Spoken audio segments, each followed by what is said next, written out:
ciidamada militariga Soomaaliya ee ku sugan gobolka Bakool ayaa howlgallo miina baaris ka sameeyay inta u dhaxaysa Qurac Joomo iyo Xudur si ay suurtagal u noqoto in gaadiid xamuul ah oo ku xayirnaa Qurac Joomo loo gudbiyo dhanka degmada Xudur ee xarunta gobolka Bakool.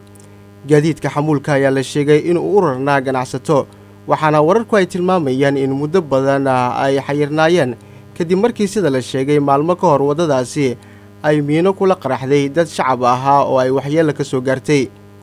ciidamada howlgalka ka qayb qaadanayay ayaa ka tirsanaa guutada 9aad qaybta 6aad ee ciidamada xoogga dalka kuwaasi oo fadhigoodu yahay degmada Xudur.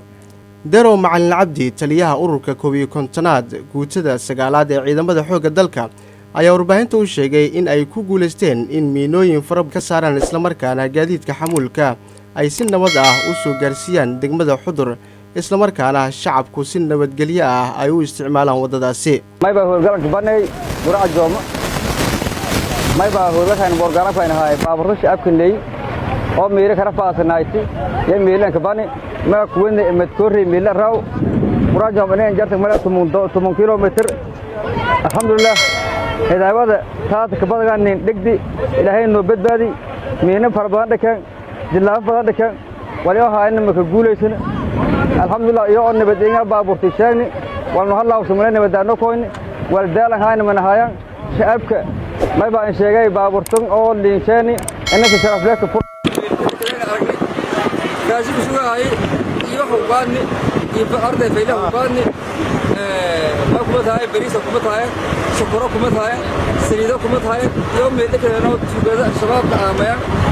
yaanka saana ku raadagni marka alxamdulillah haddana way rajayaan in shacabku wanay dambe shabaab aamu ko ya badan qaadan hameen deegna insha Allah ilaahay waana dhamadaan igana quran waana ka qaadan way waa in shacabku naftiisi baashi markas badbaadi shacabku dhamaan markas deegna wato dhamana dhaawacna in shacabku nabad noolaadaan haddii la waayo oo isaga iibano shacabki shabaab meehebay ka doori baabur sheeli dubi kaako sayna suubi meelama ku baasa nasiib daro quluna diriisa gam may diyaarana ciidanka xoogga Soomaaliyeed meel kasta rooga in nafta umran shacabka Soomaaliyeed oo sharafna ka shaqeeya oo ay shaqada noo weydiyaan biwara wada biwar irtaana ku wadana yoom weydiyaanu baata irtaana ku wadana yoom weydiyo hayno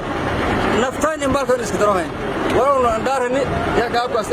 hadan inteegana insha Allah ilaahay diidma markasta atleem dama shacabkan sabab dhabaatay nin sabab dhabaatay geeda maas. ciidamada militariga dawladda ee ku sugan gobolada Bay iyo Bakool ayaa in dhawaanahanba waday howlgallo ay ku xaqiijinayaan ammaanka. Zakariya Axmed Muuse TV Shabeelle Muqdisho.